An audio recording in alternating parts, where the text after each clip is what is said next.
Nós ainda, irmãos, vamos caminhar sobre aquela segunda pergunta. Que regra deu Deus para nos dirigir na maneira de como glorificá-lo e gozá-lo?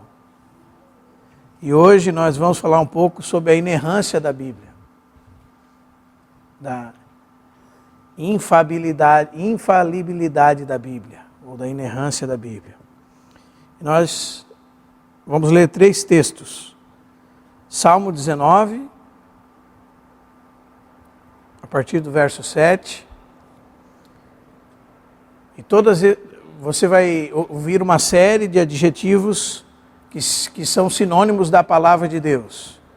A lei, o testemunho, os preceitos, os mandamentos, o temor, os juízos, são tudo sinônimos da palavra de Deus. E diz o texto assim: a lei do Senhor é perfeita e restaura a alma. O testemunho do Senhor é fiel e dá sabedoria aos simples. Salmo 19, verso 7. A lei do Senhor é perfeita e restaura a alma. O testemunho do Senhor é fiel e dá sabedoria aos simples. Os preceitos do Senhor são retos e alegram o coração. O mandamento do Senhor é puro e ilumina os olhos. O temor do Senhor é límpido e permanece para sempre. Os juízos do Senhor são verdadeiros e todos igualmente justos. São mais desejáveis do que o ouro, mais do que muito ouro depurado. E são mais doces do que o mel e o destilar dos favos. Lei, testemunho, preceitos, mandamento, temor, juízos, são tudo sinônimos da palavra de Deus. Aqui, o salmista está exaltando a palavra de Deus. Se os irmãos abrirem no Salmo 138, versos 1 e 2, diz assim: render-te-ei graças, Senhor, de todo o meu coração. Na presença dos poderosos te cantarei louvores. Prostrar-me-ei para o teu santo templo e louvarei o teu nome. Por causa da tua misericórdia e da tua verdade, pois magnificaste acima de tudo o teu nome e a tua palavra. Magnificaste acima de tudo o teu nome e a tua palavra. E também 2 Timóteo 3:16. Toda escritura é inspirada por Deus e útil para o ensino, para a repreensão, para a educação na justiça, a fim de que o homem de Deus seja perfeito e perfeitamente habilitado para toda boa obra. A palavra de Deus, irmãos, é o tesouro dos crentes. A palavra de Deus vale mais do que o ouro puro. É mais doce do que o mel e o destilar dos favos. O Senhor magnificou sua palavra e o seu nome acima de todas as coisas. Toda a Escritura foi soprada pela boca de Deus e é apta, útil para o ensino, repreensão, correção, educação na justiça e para tornar o homem de Deus perfeito e perfeitamente habilitado para toda boa obra. Para o crente, irmãos, a Escritura, como diz o Salmo 19:17, é mais preciosa do que o ouro. Salmo 19, verso 17.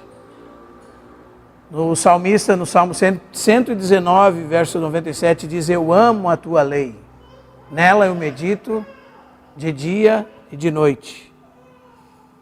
1 João 3:24 diz assim, que aquele que é filho de Deus guarda os seus mandamentos, os conhece e os guarda. O Salmo 40 diz que, o salmista diz que guardou a lei de Deus no seu coração. E nós podemos lembrar também as palavras de Jesus, aliás, as palavras que Pedro pronunciou a Jesus, quando Jesus perguntou para eles se eles não queriam ir com os restantes dos judeus. Pedro diz assim: para onde nós iremos, Senhor?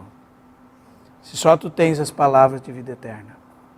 A palavra de Deus é o tesouro dos crentes, irmãos. 1 Pedro 1,23 diz que eles foram regenerados pela palavra. João 17 diz que eles são santificados pela palavra. Só que para os incrédulos, a palavra de Deus não tem nenhum valor. Nós podemos ler isso em João capítulo 8.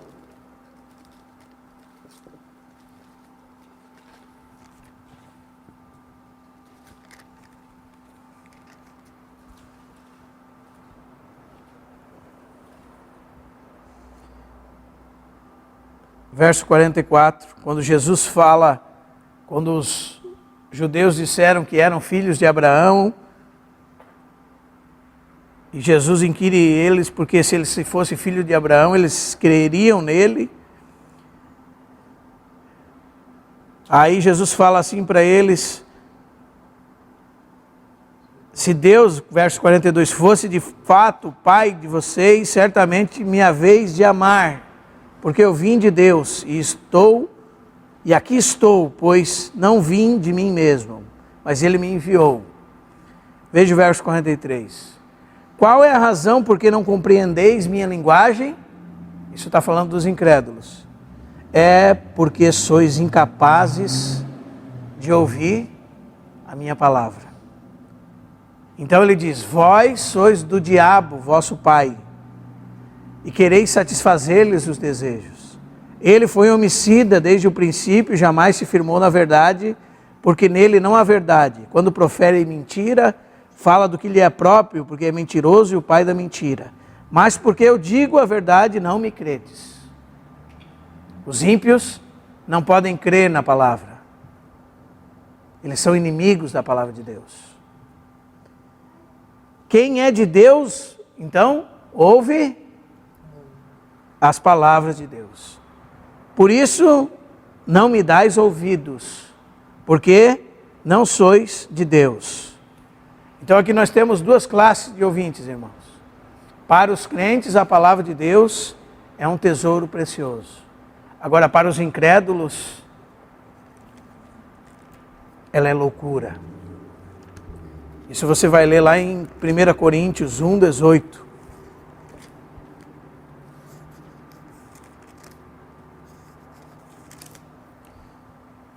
Certamente a palavra da cruz para os que se perdem é loucura, mas para os que são salvos, poder de Deus.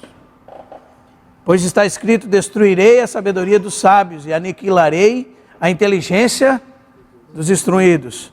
Onde está o sábio? Onde está o escriba? Onde está o inquiridor desse século? Porventura não tornou Deus louca a sabedoria do mundo, visto que na sabedoria de Deus o mundo não o conheceu por sua própria sabedoria. Aprove a Deus a salvar os que creem pela loucura da pregação. Então nós temos duas categorias aqui, irmãos. Para nós, os crentes, a palavra de Deus é um tesouro. Mas para os inimigos de Deus, a palavra de Deus é loucura, é insanidade. Eles não ouvem a palavra de Deus. Eles não creem na palavra de Deus. Eles não são satisfeitos com a palavra de Deus. Amém? Então, é uma coisa muito séria para dizer para cada um de nós. Porque a negação da palavra de Deus mostra a nossa realidade diante de Deus. Como nós estamos lidando com a palavra de Deus, mostra a nossa realidade diante de Deus. Se nós somos crentes, ou se nós somos incrédulos.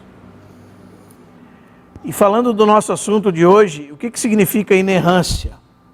O que significa dizer que a palavra de Deus é inerrante, infalível? Significa que ela é livre de erros. Que ela não tem erros. Nós podemos até substituir o termo inerrância pelo termo verdade. Cremos que a Bíblia sempre diz a verdade e é inteiramente verdade. Nunca é falsa. Não há falsidade nenhuma nas palavras que estão contidas nesse livro. Esta é a definição do termo da Bíblia ser algo inerrante. Amém? Significa que ela é livre de todos os erros. Não há erros na palavra de Deus. Eu gostaria de ler uma declaração de uma comissão que se reuniu quando se levantaram muitos homens que colocaram em xeque a palavra de Deus na década de 60. Então, se reuniu uma comissão de crentes eruditos e eles colocaram essa questão da inerrância nos seguintes termos: quando todas as coisas serem conhecidas e postas à luz. Por que eles falam isso? Porque nós não conhecemos todas as coisas ainda. Nós não temos ciência de tudo ainda. Paulo fala que nós vemos como espelho, obscuramente. Mas um dia nós vamos ver todas as coisas como elas verdadeiramente são, sem nenhuma influência errada. Quando todas as coisas serem conhecidas e postas à luz, então se demonstrará que nos escritos originais da Bíblia, e isso é muito importante, são chamados autógrafos. São os escritos que saíram das mãos dos apóstolos, das mãos dos escritores, e não as cópias. Por isso nós temos tantas cópias, porque na multidão dessas cópias se consegue extrair o máximo do texto que foi escrito no original. Quando todas as coisas sejam conhecidas e postas à luz, se demonstrará que nos escritos originais da Bíblia não contém nenhum erro em nenhuma área. Elas são verdadeiras em tudo que afirmam. Seja em relação à doutrina bíblica, à moral, à questão social, à história, à ciência, à geografia, à teologia, ou qualquer outra área do conhecimento. O que significa isso? Sobre todas as coisas que a Bíblia se pronuncia, ela é a verdade absoluta. Por que eles afirmam isso com tanta veemência, irmãos? Porque muitos dizem, por exemplo, que a Bíblia é um livro antigo e ultrapassado, e a ciência tem se modernizado, as ciências naturais, as ciências biológicas, a física. Os estudos têm se modernizado, os homens se tornaram mais hábeis e mais inteligentes, então a Bíblia se tornou ultrapassada. Por isso que essa afirmação é bem clara. Quando todas as coisas que para nós são obscuras agora se tornarem claras, estiverem postas à luz, isso vai demonstrar para nós que todos os escritos das Escrituras não contém nenhum erro em nenhuma área. Ou seja, sobre aquilo que a Bíblia declarou alguma coisa, a Bíblia estava certa. E os homens estavam errados. Amém? E com o passar dos anos, isso tem se demonstrado cada vez mais. Posso dar um exemplo para os irmãos. Muitos, eles duvidavam do lugar onde era Belém. E achavam estranho a descrição da Bíblia sobre Belém. Então, na década de 60 ou 70, eles acharam um sítio arqueológico, onde, sem dúvida nenhuma, eles têm clareza que é Belém. E a Bíblia estava certa. E eles estavam errados. É nesse sentido que os autores dessa declaração estão dizendo. Quando todas as coisas fossem postas à luz, e tudo que não está tão claro hoje, sobre muitas coisas que a Bíblia diz, se tornarem claros a todas as pessoas, então isso demonstrará que os escritos originais da Palavra de Deus não contêm erro nenhum sobre nenhuma área do conhecimento. Seja sobre qual área a Bíblia se declarou ou declarou uma verdade, a Bíblia está certa e os homens estão equivocados. E isso já foi demonstrado muitas vezes. E essa era a crença da igreja, desde os primeiros pais. Por exemplo, Irineu disse assim: A Bíblia está livre de qualquer falsidade. Estamos seguros que as Escrituras são perfeitas, pois foram faladas pelo Espírito Santo. Lutero disse assim: as Escrituras, ainda que foram escritas por homens, não são de homens, nem provém de homens, mas de Deus. Então isso é muito importante, irmãos. É uma coisa fundamental da nossa fé. E nós vamos ver o porquê a seguir. Então, quais são os fundamentos da doutrina bíblica da inerrância? Ou da onde surge essa ideia de inerrância? Sobre o que está fundamentada esse conceito da inerrância bíblica? O primeiro ponto que nós podemos mencionar é que esse conceito está fundamentado no fato da inspiração das Escrituras.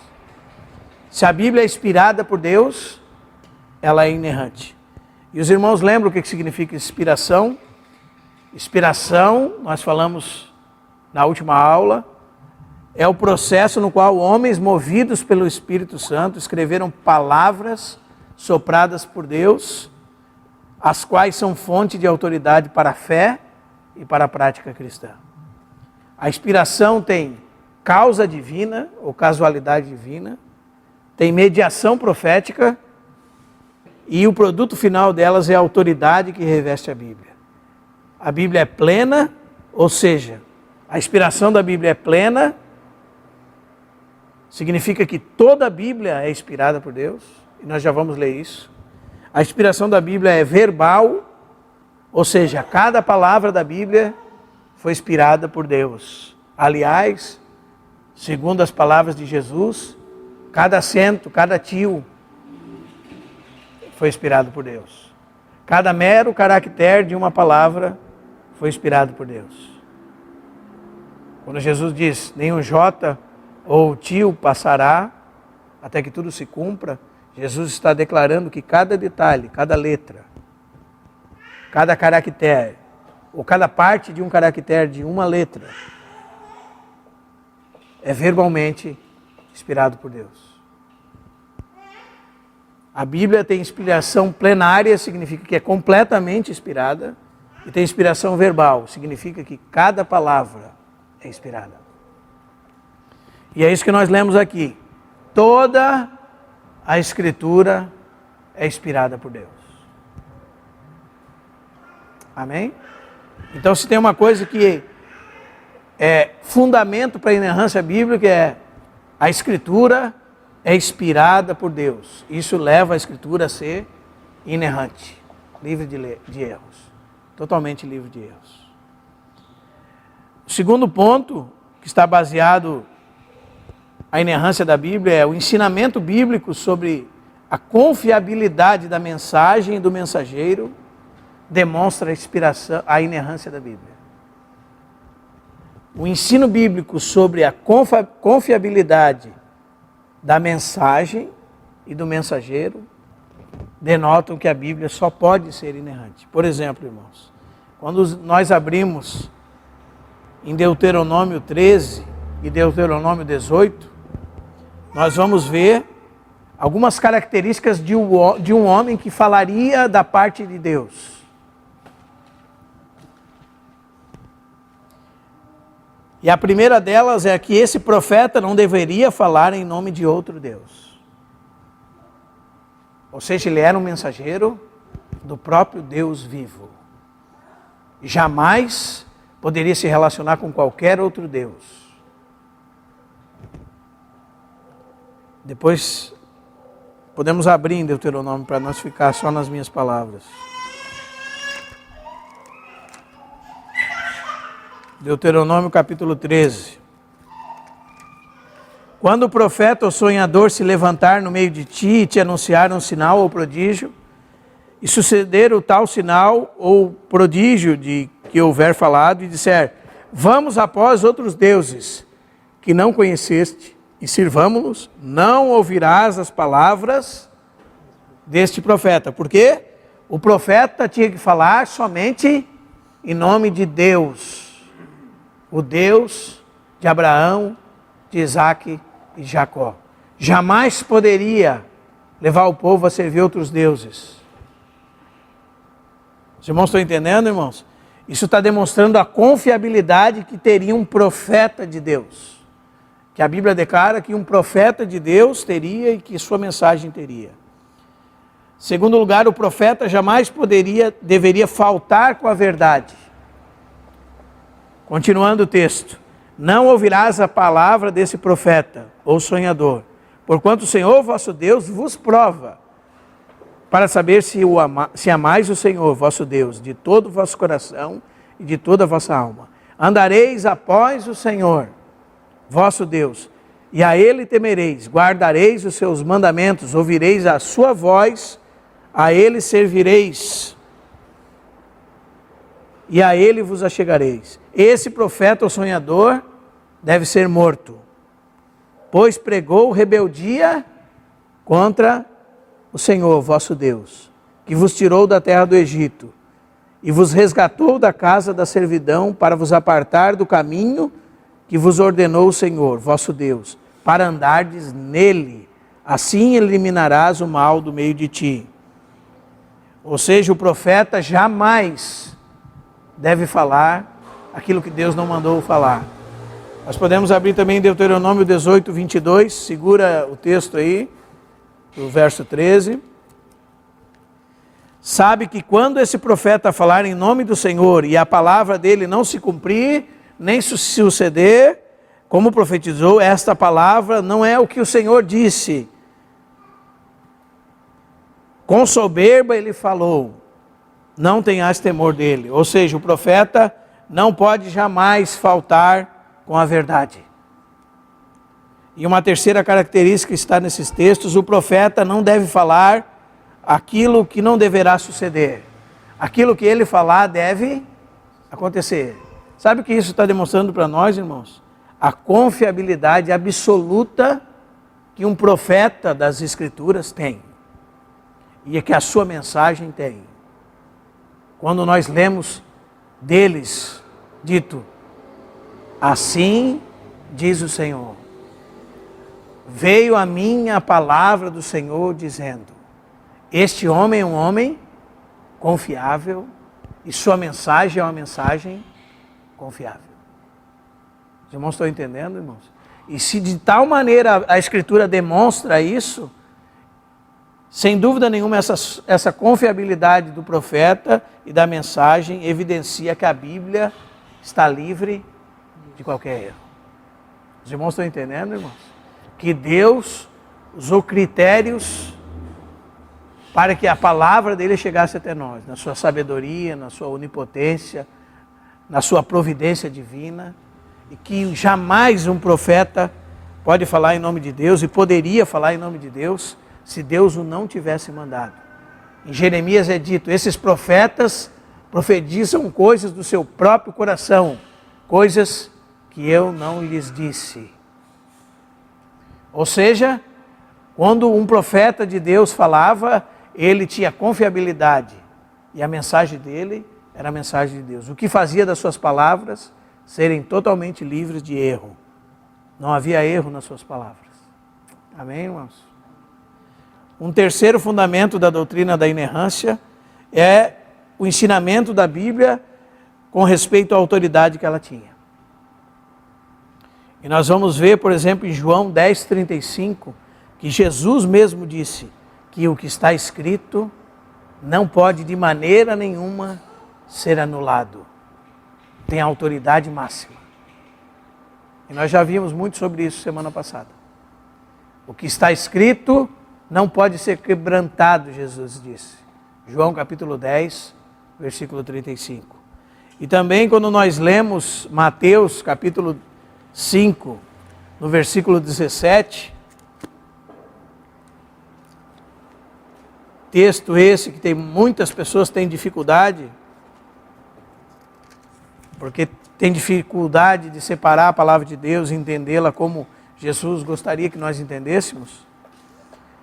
Jesus diz assim, não vim revogar a lei ou os profetas, vim para cumprir.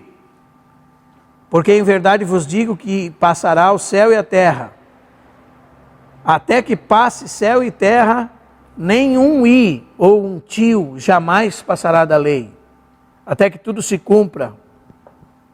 Aquele, pois, que violar um desses mandamentos, posto que os menores, e assim ensinar aos homens, será considerado mínimo no reino dos céus.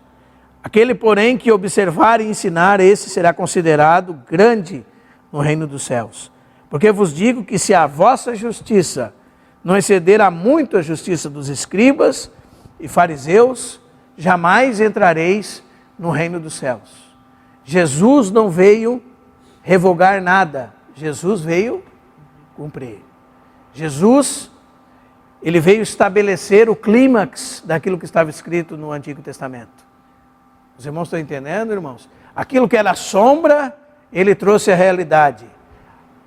Aquilo que era tipo, ele trouxe a realidade. Ele não veio desfazer nada daquilo que estava escrito. Ele reconhecia que as Escrituras tinham autoridade.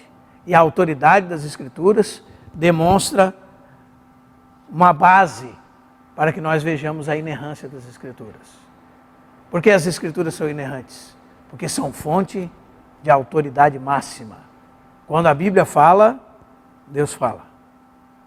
E a palavra de Deus é a autoridade máxima. Não somente isso, nós podemos ver a inerrância das Escrituras, em quarto lugar, em como as Escrituras usam as próprias Escrituras. Quando você vê um autor pegando um texto e explicando aquele texto, você vai ver a autoridade das Escrituras na exposição desse autor. Por exemplo, um autor do Novo Testamento citando uma cita do Velho Testamento. Como ele busca atenção em cada detalhe. E as Escrituras do Novo explicando as do Velho, e as do Velho explicando as do Novo. E esse é um trabalho que nós sempre temos como leitores da Bíblia. Quando nós lemos o Novo Testamento, ele nos empurra para o Velho. E quando nós lemos o Velho Testamento, ele nos conduz para o Novo. Sempre. Se não acontece isso, você não aprendeu a ler a Bíblia ainda. Amém, irmãos? Vou dar um exemplo para os irmãos. Em Gálatas 3,16, Paulo chama a atenção dos irmãos para um plural, numa palavra, descrita no Antigo Testamento. Naquela promessa que o descendente, vamos ler lá, Gálatas 3,16. Um S, nós podemos dizer.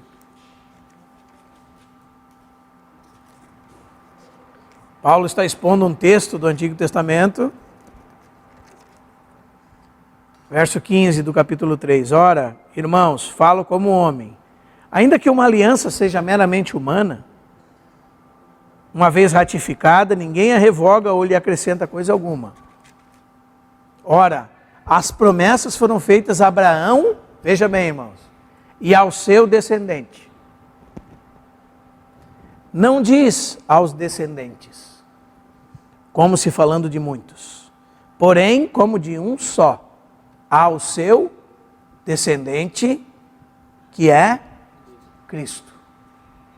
Os irmãos estão entendendo? A Escritura, interpretando a Escritura, evidencia que a Escritura é livre de qualquer erro. Paulo está dizendo em outras palavras assim, não pensem que está no singular, lá no Antigo Testamento está no singular a palavra por acaso.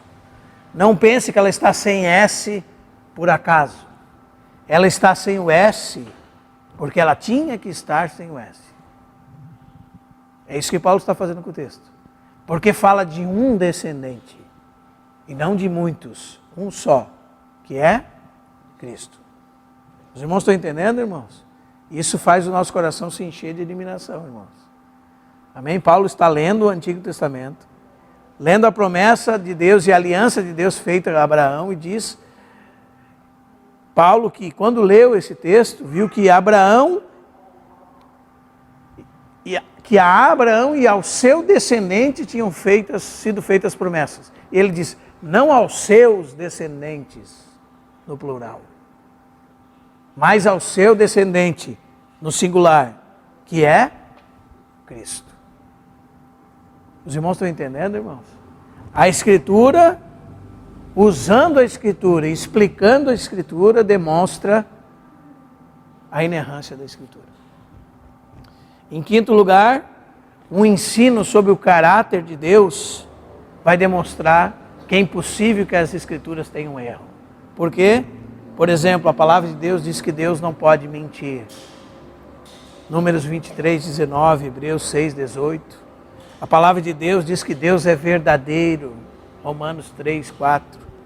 A palavra de Deus, diz o texto das Escrituras, é a verdade. João 17, 17.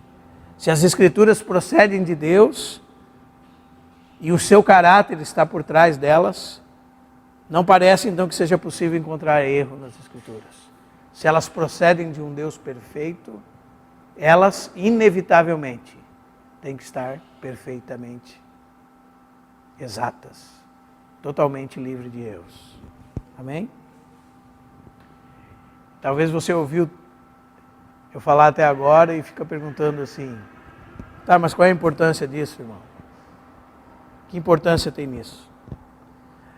Irmãos, não só ela está livre de erro, como ela está livre de falhas e ela é infalível. Tudo que ela diz vai se cumprir. Ela não leva você a nenhum caminho equivocado. Ela não vai mentir, não vai enganar. A Bíblia está livre de erros em tudo que ela afirma. Ela é infalível.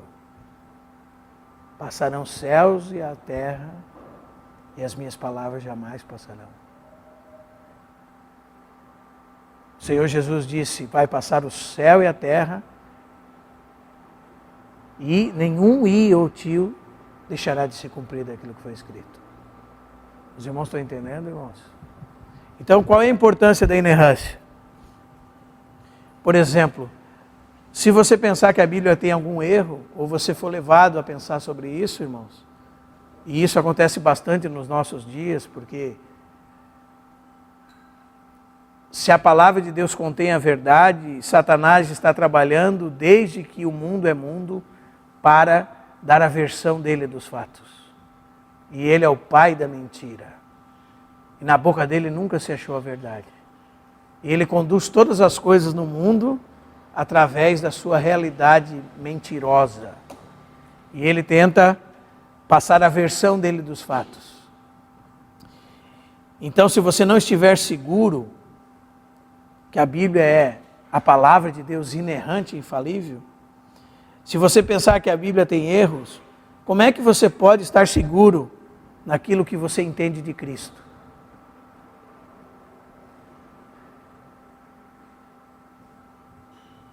Se alguém pensa que a Bíblia tem erros, como é que ele pode estar seguro que aquilo que se diz de Cristo não foi adulterado?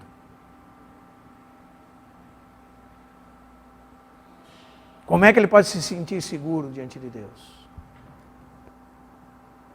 Ou seja, quando se negar a inerrância da Bíblia, irmãos, vão haver consequências práticas na vida cristã. Nós temos que ser cristãos bíblicos. Aliás, se você olhar ao nosso redor, você vai, sem dificuldade nenhuma, perceber o que causa a falta de entendimento bíblico. Onde a falta de entendimento bíblico pode levar as pessoas na prática. Quem lembra do homem que passou no Jornal Nacional, que ele leu a Bíblia em Oséias, e ele saiu de casa e arrumou uma prostituta para dormir com ele, porque a Bíblia dizia que ele era para ele adulterar. Ele tinha lido na Bíblia, e o repórter abre a Bíblia diante dele e diz, mas o senhor está lendo errado o acento, pastor. Não é toma uma mulher e adultera. Toma uma mulher de prostituição e adúltera.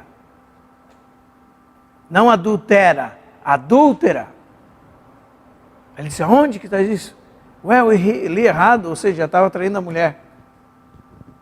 Não é brincadeira, irmãos. Esse é um exemplo esdrúxulo, né? Mas é uma realidade. Há consequências práticas quando nós não entendemos essas verdades. Ou seja, irmãos, Se você negar, vamos continuar nesse tema, né? Se você negar a inerrância da Bíblia, você torna a Bíblia como se fosse uma espécie de buffet. Sabe quando você chega no buffet, né? Aí você tem um monte de pratos ali, mas você só toma para comer aquilo que você gosta. Se você negar que a Escritura é infalível em cada linha que ela tem, então você vai selecionar só aquilo que você gosta. Ah, eu não gosto muito de tal parte. Ah, essa parte aqui é muito pesada, né, irmão? Não, isso aqui já é demais, né? Essa parte aqui é gostosa, é boa de ler, né? Olha, meio romântica. Então você fica seletivo, né, irmão? Você se torna um crítico seletivo. Você começa a dividir a Bíblia como convém a você mesmo. E se você desconfia de uma parte dela, como você pode não desconfiar de tudo?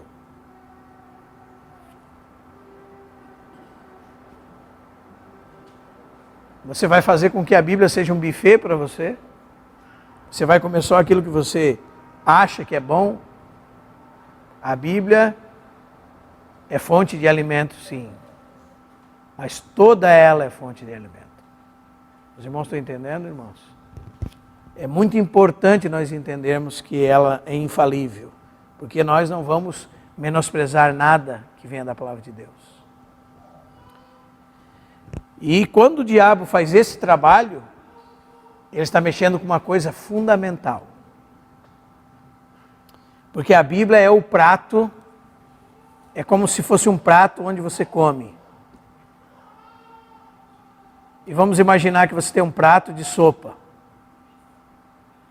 E sopa se come como, irmãos?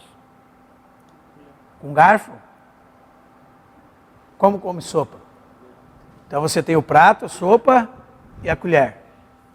Não é?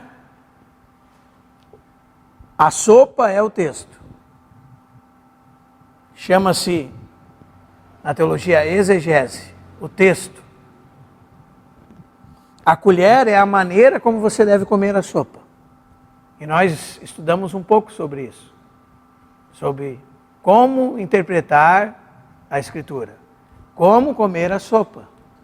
A sopa come de colher. Então tem uma maneira certa de comer a sopa. São regras que a própria Escritura emana de como você deve lê-la e como você deve interpretá-la. Esta é a colher. Chama-se hermenêutica. Mas a bibliologia é o prato. Se Satanás quebrar o prato, o que acontece, irmãos? O que acontece com a sopa? Toda a sopa vai embora. Então, é fundamental nós entendermos o que nós estamos falando aqui. Porque há um ataque constante à palavra de Deus. Há um ataque constante aos manuscritos da palavra de Deus. Há um ataque constante à credibilidade da palavra de Deus. E se você abrir a sua TV, ligar a sua TV em qualquer programa, que seja um documentário daquele do Discovery, do History, sobre coisas do passado, parece que por trás de tudo que eles estão falando, quando se trata de alguma coisa dos tempos bíblicos, por trás de tudo que eles estão falando, está assim, e isso não está escrito na Bíblia. E isso contraria aquilo que está escrito na Bíblia. E isso demonstra que a Bíblia estava errada em tal lugar. E assim sucessivamente. Há um ataque constante à credibilidade da palavra de Deus. Por quê, irmãos? Porque se quebrar o prato, a sopa vai embora. Então nós precisamos entender sobre isso. É importante que você entenda que a Bíblia é infalível e inerrante. E cada vez mais nós vamos nos aprofundar nisso.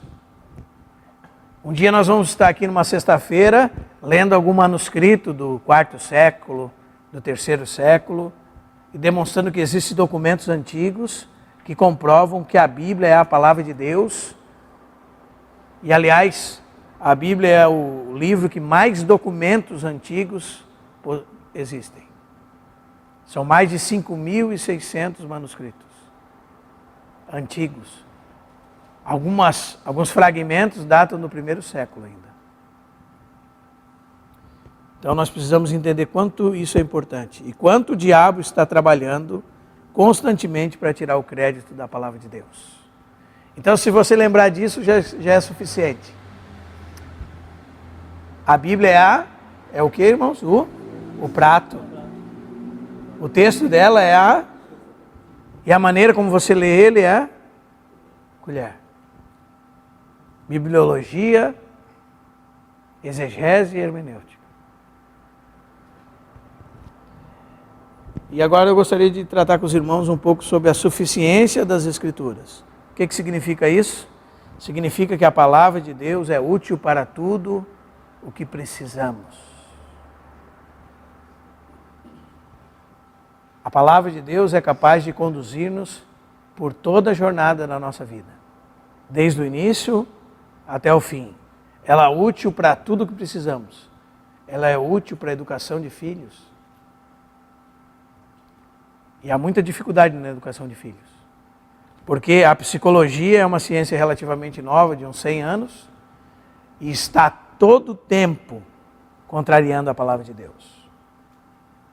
Agora você imagina só, uma ciência de uns 100 anos, contrariando o Deus que conhece a melhor maneira de você e eu aprendermos alguma coisa. O melhor professor, não existe professor como ele. O melhor comunicador, o melhor educador é Deus. Eu só vou dar um exemplo para os irmãos com respeito a isso. Porque a Bíblia é suficiente para tudo que nós precisamos.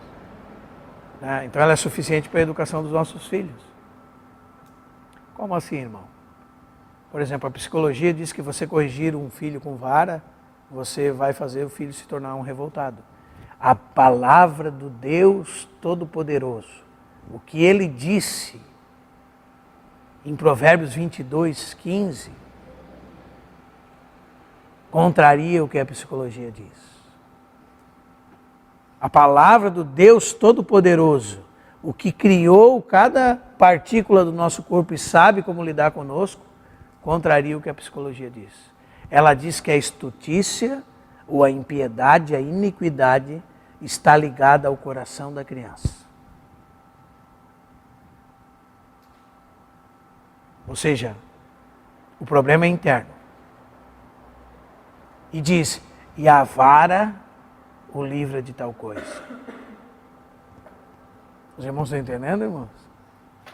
A correção com vara o livra de tal coisa. Então, se nós somos bons aprendizes, nós vamos aprender com Deus. Amém? Sim ou não, irmãos? Será que é a psicologia que sabe lidar com a gente ou Deus que escreveu a palavra de Deus? Depois, em Provérbios 29, diz que a vara deixará a criança sábia. Esse é o aspecto positivo. O aspecto negativo é que há um problema, a vara ajuda a corrigir o problema, e o aspecto positivo é que a vara deixará a criança sábia. Ou seja, conduzirá ela à verdadeira sabedoria. A estutice está ligada ao coração da criança, mas a vara da disciplina a afastará dela. Está vendo, irmãos?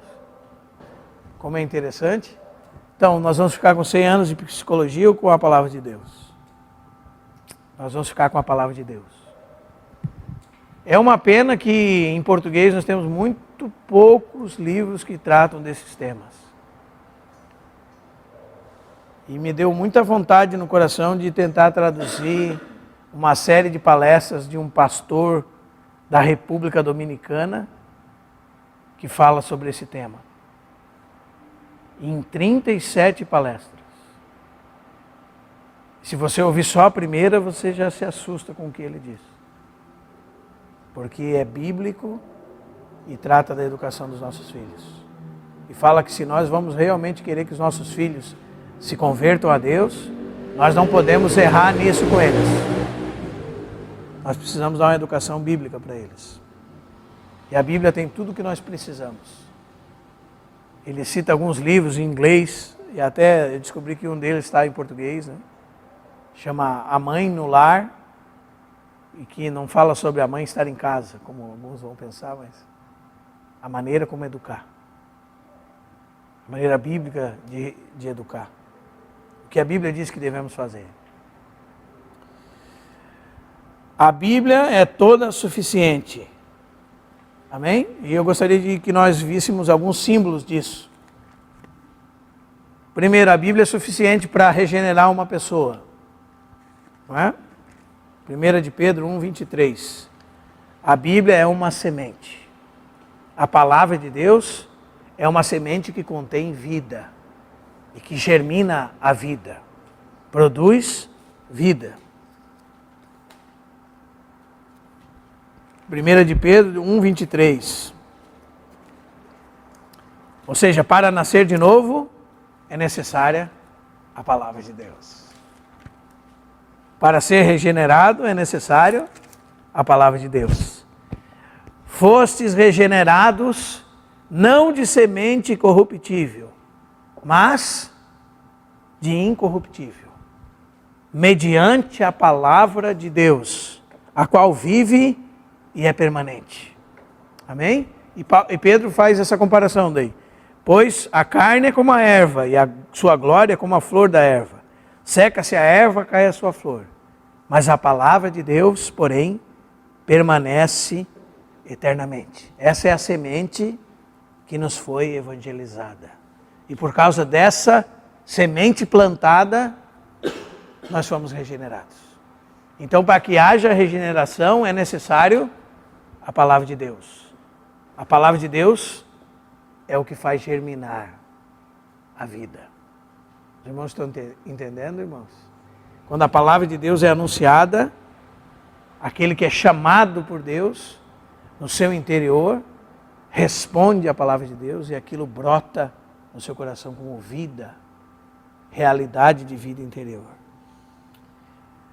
Em segundo lugar, a palavra de Deus serve para revelar as nossas misérias, nosso caráter e trabalhar em nós. Veja como a palavra de Deus é suficiente. Primeiro, a palavra de Deus é suficiente para regenerar.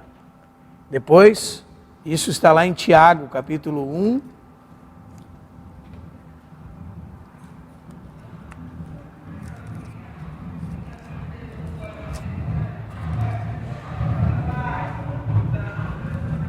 Versículo 23. Se alguém é ouvinte da palavra e não praticante, assemelha-se ao homem que contempla num espelho o seu rosto natural. Pois a si mesmo se contempla e se retira, e logo se esquece de como era a sua aparência. A palavra de Deus é esse espelho. Alguém que ouve a palavra de Deus e não pratica, assemelha-se a alguém que estava diante desse espelho. E que, quando estava diante desse espelho, o que aconteceu com ele? Se contemplou. Viu o que, irmãos? A palavra de Deus revelou quem nós somos. Demonstrou as nossas misérias e dificuldades. Revelou toda a nossa sujeira. Essa é a suficiência da palavra de Deus. Quando nós estamos em contato com a palavra de Deus, ela é como um. E quando nós ouvimos a palavra de Deus, estamos diante da palavra de Deus e não praticamos, nós somos como um homem que se contempla no espelho e logo se esquece da sua aparência. Não tem efeito sobre ele. Mas aquele que considera, quando está diante da palavra de Deus, o que acontece com ele? É revelada a sua miséria, a sua sujeira, a sua maldade. E ele considera sobre isso atentamente. E ele atenta para a lei perfeita. E persevera nela. Não como ouvinte negligente, mas como operoso praticante.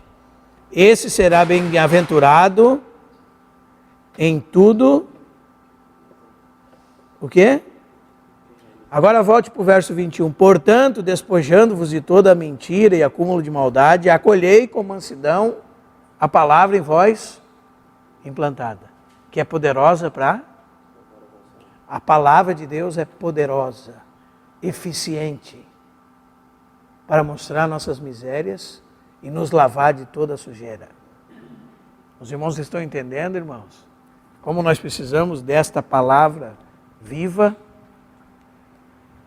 Mas não só isso. Hebreus 4 diz que a palavra de Deus é uma espada.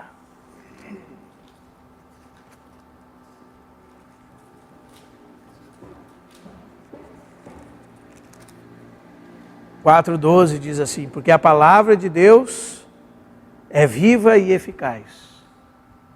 Sobre esse texto, a palavra de Deus é viva, Lutero dizia o seguinte: a palavra de Deus tem pés, ela me persegue.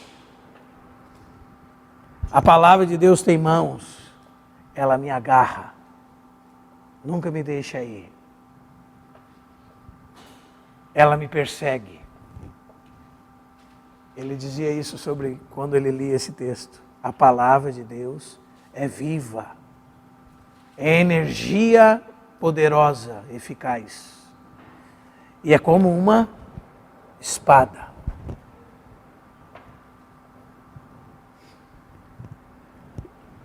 O irmão Steven Lawson dizia que a palavra de Deus é uma espada que onde você encontrar, ela tem fio. Onde você lê, ela tem fio. Ele dizia que poderia dizer que era por isso que o autor queria dizer que ela tinha 2 gumes. Não tinha lado onde ela não corta. Sempre corta. Sempre corta, sempre separa. Sempre é útil. Sempre opera. Sempre penetra no mais fundo. Sempre entra no mais profundo da alma. Os irmãos estão entendendo como é suficiente, irmãos? Não só para revelar aquilo que nós somos, mas para também separar.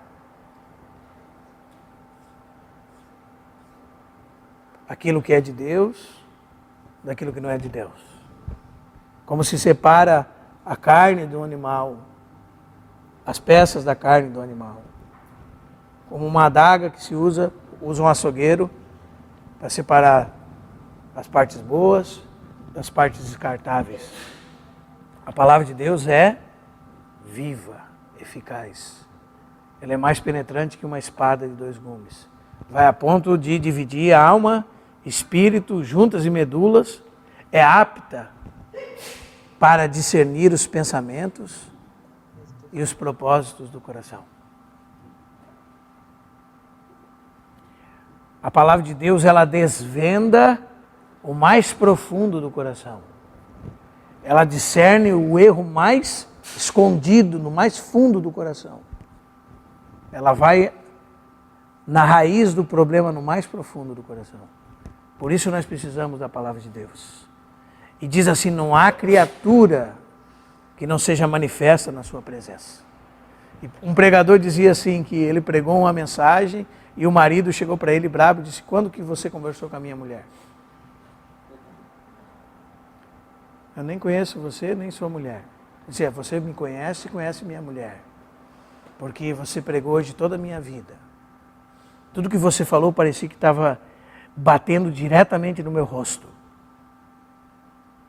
Você lá de cima estava batendo diretamente no meu rosto. Você estava me ofendendo, estava me cortando como uma faca.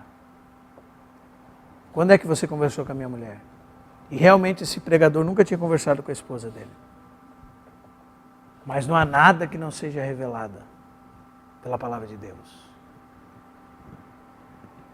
Pelo contrário, todas as coisas estão descobertas e patentes. É muito mais do que está nu, irmãos. É muito mais, é um raio-x. Falava para minha filha: filha,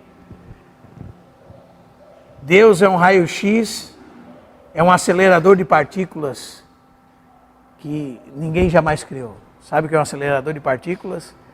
É algo que acelera as partículas e separa as partículas, e você consegue identificar o átomo e as partículas dele, tudo separadamente. Você consegue ter um diagnóstico preciso do mais profundo. É isso que esse texto está querendo dizer. Está tudo sem roupa e com o pescoço destroncado, para ser mais literal, diante daquele que havemos de prestar contas. E é essa palavra, irmãos, que nos levará ao descanso eterno. Verso 11: esforcemos, pois, por entrar naquele descanso, a fim de que ninguém caia segundo o mesmo exemplo de desobediência, porque a palavra de Deus é viva e eficaz. Amém? Não somente isso, mas em 1 de Pedro, capítulo 2, nos é dito que a palavra de Deus é alimento para as nossas vidas e para o nosso crescimento.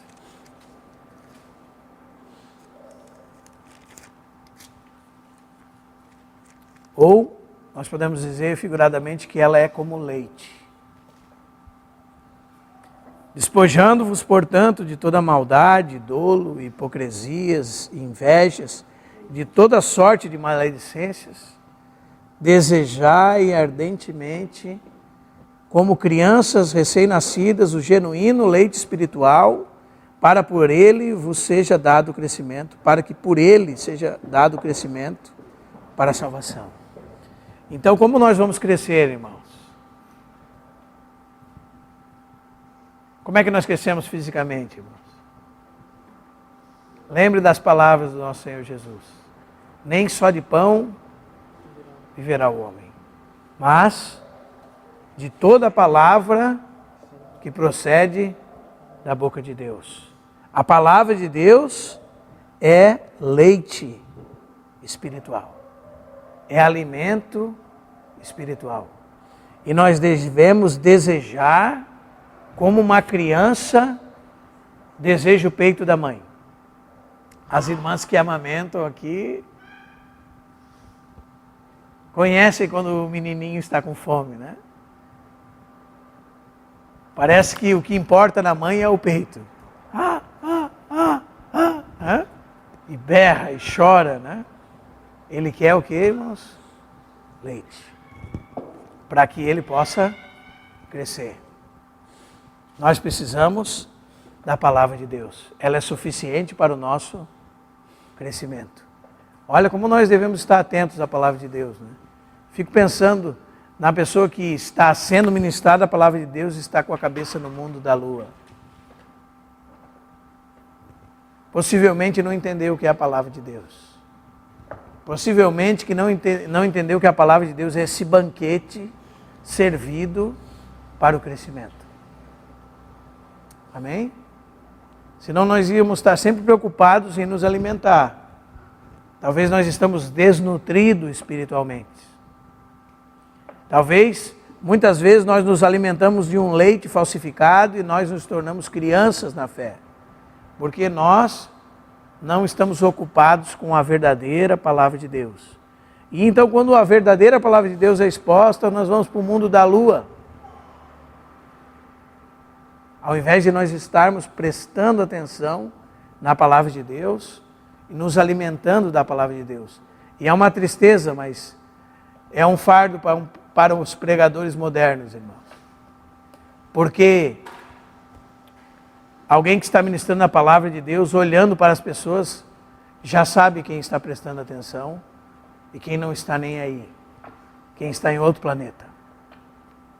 Às vezes até pelos seus gestos, pelos seus olhos, pelas suas atitudes, por aquilo que elas fazem com o seu corpo. E é uma grande tristeza saber que é uma minoria que realmente está interessada com a palavra de Deus. Uma pequena minoria. E ainda entre irmãos que se reúnem como nós, é uma pequena minoria. Infelizmente. Mas não há crescimento à parte da palavra de Deus. Nós estamos falando sobre que ela é suficiente para nós. Foi suficiente para nos regenerar, é suficiente para mostrar nossas misérias. É como uma espada que penetra no mais profundo do nosso coração e nos purifica, é alimento para as nossas almas. Amém? Não somente isso, irmãos. A palavra de Deus está como uma espada também. E como fogo, e como um martelo, para combater o falso ensino e revelar o juízo de Deus. Quando nós abrirmos a palavra de Deus, por exemplo, de Jeremias, capítulo 23,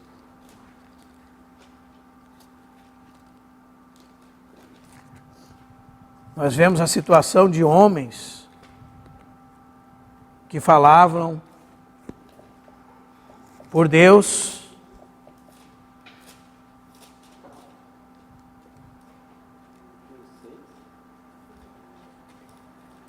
Jeremias 23.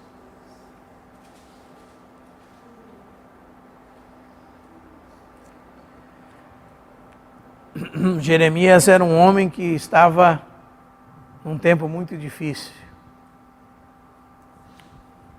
E antes de Jerusalém ser queimada, o coração dele queimava pela situação de Jerusalém. Diz que ardia o seu coração. E a partir do verso 9 ele vai falar contra os falsos profetas. Ele diz acerca dos profetas: o meu coração está quebrantado dentro de mim. Todos os meus ossos estremecem. Sou como um homem embriagado e como um homem vencido pelo vinho, por causa do Senhor e por causa da sua santa palavra. Porque a terra está cheia de adúlteros e chora por causa da maldição divina. Os pastos do deserto se secam, pois a carreira dos adúlteros é má e a sua força não é reta. Pois estão contaminados tanto o profeta como o sacerdote. Até na minha casa achei a sua maldade, diz o Senhor. Portanto, o caminho deles será como lugares escorregadios na escuridão. Serão empurrados e cairão nele, porque trarei sobre eles calamidade. O ano mesmo em que os castigarei, diz o Senhor. Nos profetas de Samaria, bem vi eu loucura. Profetizavam da parte de Baal e faziam errar o povo de Israel. Mas nos profetas de Jerusalém vejo coisa horrenda. Cometem adultérios, andam com falsidade e fortalecem as mãos dos malfeitores, para que não se convertam cada um de sua maldade. Todos eles se tornaram para mim como Sodoma, e os moradores de Jerusalém como Gomorra. Portanto, assim diz o Senhor dos Exércitos, acerca dos profetas: eis que os alimentarei com absinto, e lhes darei a beber água venenosa, porque dos profetas de Jerusalém se derramou a impiedade sobre toda a terra. Assim diz o Senhor dos Exércitos: não deis ouvidos às palavras dos profetas que entre vós profetizam e vos enchem de vãs esperanças. Falam as visões do seu coração, não o que vem da boca do Senhor. Essa é a situação dos homens nos nossos dias, irmãos. Falam das imaginações dos seus próprios corações e não proclamam a palavra de Deus. Dizem continuamente aos que se desprezam, aos que me desprezam, o Senhor disse: paz tereis. E a qualquer que anda segundo a dureza do seu coração dizem: não virá mal sobre vós. Porque quem esteve no conselho do Senhor e viu e ouviu a sua palavra, ou em outras palavras, algum deles está consultando verdadeiramente a Deus? Se estivesse, não estaria falando mentiras. Quem esteve atento à sua palavra e a ela atendeu, eis a tempestade do Senhor. O furor saiu e o redemoinho tempestuou sobre a cabeça dos perversos.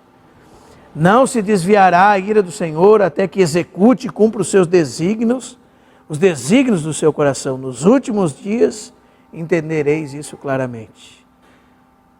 Leia, irmão, não mandei esses profetas. Todavia eles foram correndo. Não lhes falei a eles, contudo profetizavam. Mas se estivessem estado no meu conselho, então teriam feito ouvir as minhas palavras ao povo, e não o teriam feito voltar, e o teriam feito voltar do seu mau caminho e a maldade das suas ações. Sabe o que eles faziam, irmãos? Aos perversos eles diziam, paz tereis. Aos de coração endurecido eles diziam, nenhum mal virá sobre vós.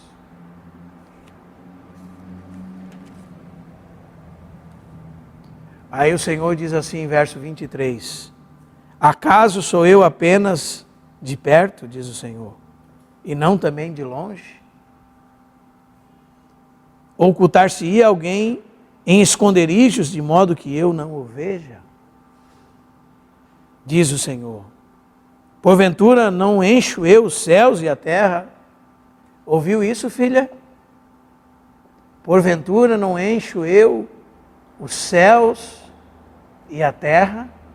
Deus é infinito. Tenho ouvido o que dizem aqueles profetas proclamando mentiras em meu nome, dizendo, sonhei, sonhei. Até quando sucederá isso no coração dos profetas que proclamam mentiras? Que proclamam só o engano do seu próprio coração, os quais cuidam em fazer que o meu povo se esqueça do meu nome pelos seus sonhos, e cada um conta ao seu companheiro, assim como seus pais se esqueceram do meu nome por causa de Baal. O profeta que tem sonho, conta-o como apenas sonho, mas aquele em quem está a minha palavra, fale a minha palavra com verdade. Que tem a palha com o trigo, diz o Senhor. E aqui vem a receita da cura, irmãos.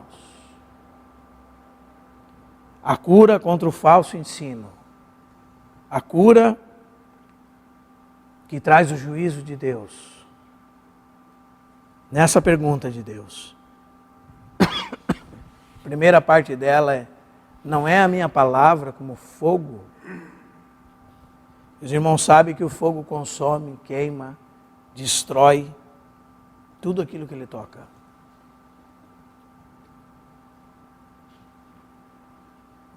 Como é que nós vamos nos defender, irmãos, da falsa mensagem, da mentira, do engano?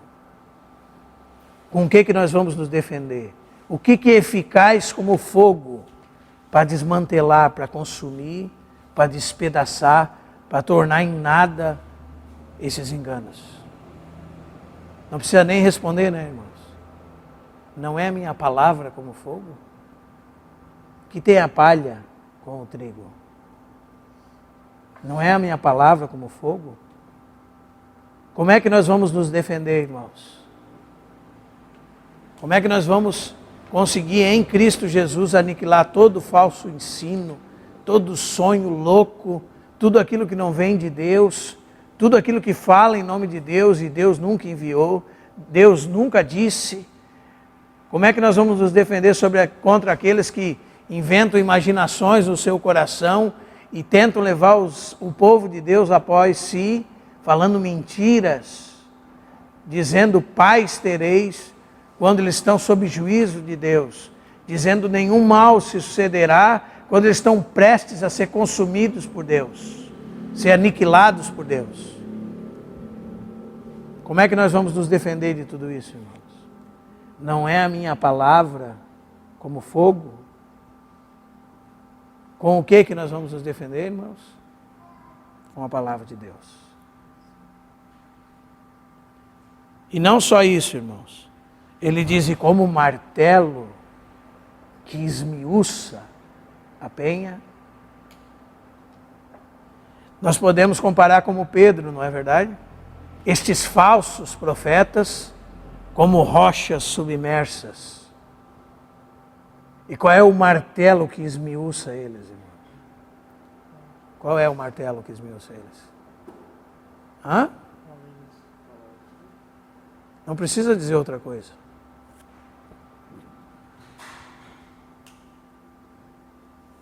Portanto, eis que sou contra estes profetas, diz o Senhor, que furtam as minhas palavras, cada um ao seu companheiro. Eis que eu sou contra esses profetas, diz o Senhor, que pregam a sua própria palavra e afirmam, ele disse. E como é que nós vamos combater dessas coisas, irmãos? Com a palavra verdadeira de Deus, que é fogo, que é um martelo que esmiuça a penha. Nada podemos contra a verdade. Nada podemos contra a verdade, a não ser em favor da verdade. Você não pode fazer nada contra a verdade. Quando a palavra de Deus é exposta, ela é como um fogo. Você está contando mentiras em nome de Deus, então um profeta de Deus, como Jeremias, abre a palavra de Deus. E a palavra de Deus é como um fogo. E a palavra de Deus proclama juízo contra a mentira, contra o engano, contra a falsidade. E ela é como um martelo que esmiuça a penha. Amém, irmãos? Ela revela o juízo de Deus contra os falsos mestres, contra os falsos profetas. E por isso nós precisamos da palavra de Deus. Amém, irmãos? Por isso ela é suficiente para nós. E não somente isso. Então, por último, a palavra de Deus é como uma lâmpada que brilha. 2 de Pedro, capítulo 1.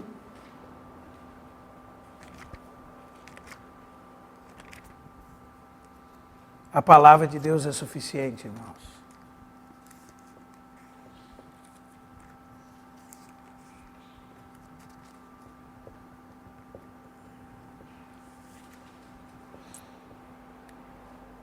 Pedro vai falar da sua experiência quando esteve com Jesus no Monte da Transfiguração, e ele viu a glória de Jesus naquele monte. E ele diz assim que além daquilo que ele tinha visto como testemunha ocular, ele tinha nas suas mãos a palavra de Deus. E diz o texto que ele, verso 19, assim, tanto mais temos confirmada a palavra profética, e fazeis bem em atendê-la, como uma candeia que brilha em lugar tenebroso, até que o dia clareie e a estrela da alva nasça em nossos corações. Nós estamos num mundo de trevas, irmãos, de mentiras, de enganos, de falsidade, de loucura, de densas trevas. E cada vez mais são densas trevas. Mas um cristão, durante toda a sua peregrinação nesse mundo de trevas, ele tem a palavra de Deus, que brilha como uma candeia no lugar tenebroso. Alguém aqui já esteve numa caverna de noite?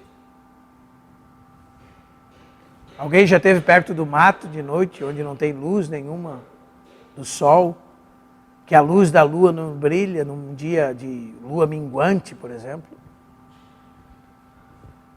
Que você não vê um palmo na frente dos seus olhos? Essa é a figura que está aqui. Densas trevas. E a palavra de Deus, primeiro você precisa perceber o que o autor está dizendo. Que a nossa peregrinação nesse mundo é uma peregrinação em um mundo de trevas. E que todos os homens deste mundo que não têm a Cristo Jesus estão em trevas. E aquele que está em trevas não sabe por onde vai, porque as trevas lhe cegaram os olhos. Mas o cristão, irmãos, tem a palavra de Deus como sua candeia que ilumina. Os irmãos estão entendendo, irmãos? É uma candeia que ilumina diante desse caminho de trevas. E que durante toda a nossa peregrinação nessa terra, a palavra de Deus é suficiente para nos levar em luz por um lugar seguro. Os irmãos estão entendendo, irmãos? Salmo 119, verso 105, quem sabe de cor? Salmo 119, versículo 105. Lâmpada para os meus pés é a tua palavra, e luz para os meus caminhos. Certo autor dizia que se virou lâmpada para os pés, irmão, sabe o que aconteceu? Sabe qual foi o processo que aconteceu com essa pessoa? Entrou nele até chegar aos pés e se tornar a luz do caminho. Entrou nele, passou pelo seu espírito, iluminou seus pensamentos, constituiu seu coração e agora é luz para o caminho. É lâmpada para os pés. Se tornou lâmpada para os pés, porque teve um progresso na vida dele. Entrou pelos seus ouvidos, pelos seus olhos, foi iluminada pelo Espírito Santo no seu coração, se tornou lâmpada para os seus pés. Agora ele pode andar no mundo de trevas e vai pisar em lugar seguro em toda a sua peregrinação durante essa vida. Então guarde isso, a palavra de Deus é suficiente para nós, porque ela é infalível. Sabe o que significa isso, irmão? Que ela não vai lhe faltar. Tudo pode te faltar, mas ela não vai lhe faltar.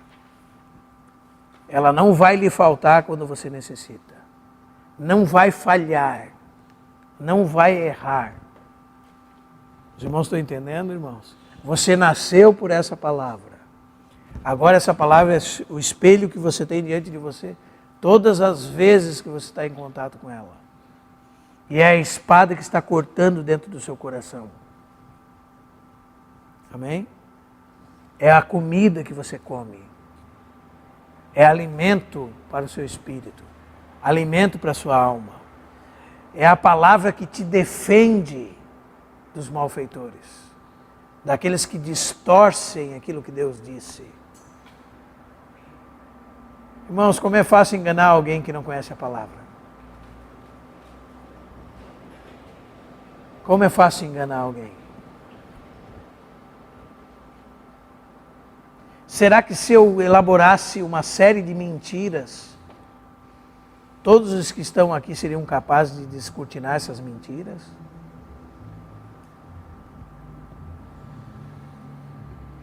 Seriam capazes de dizer, não, irmão, isso aí é mentira. Deus não disse isso.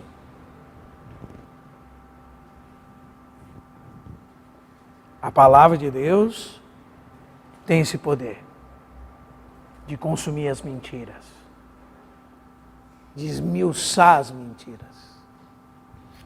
E tem esse poder em Cristo Jesus, pelo Espírito Santo, de nos conduzir em luz por toda a nossa jornada. Então é muito importante, irmãos, essas coisas que estamos tratando. Nenhum de nós pode se perder desses temas. Amém? A suficiência da palavra de Deus, a inerrância da palavra de Deus, qual é a importância disso, como você pode ser afetado se Satanás colocar em dúvida essa verdade, e como você vai ser guardado no poder de Deus se você estiver envolvido com essa verdade. Porque a palavra de Deus é suficiente para nos conduzir em todos os nossos caminhos. Amém?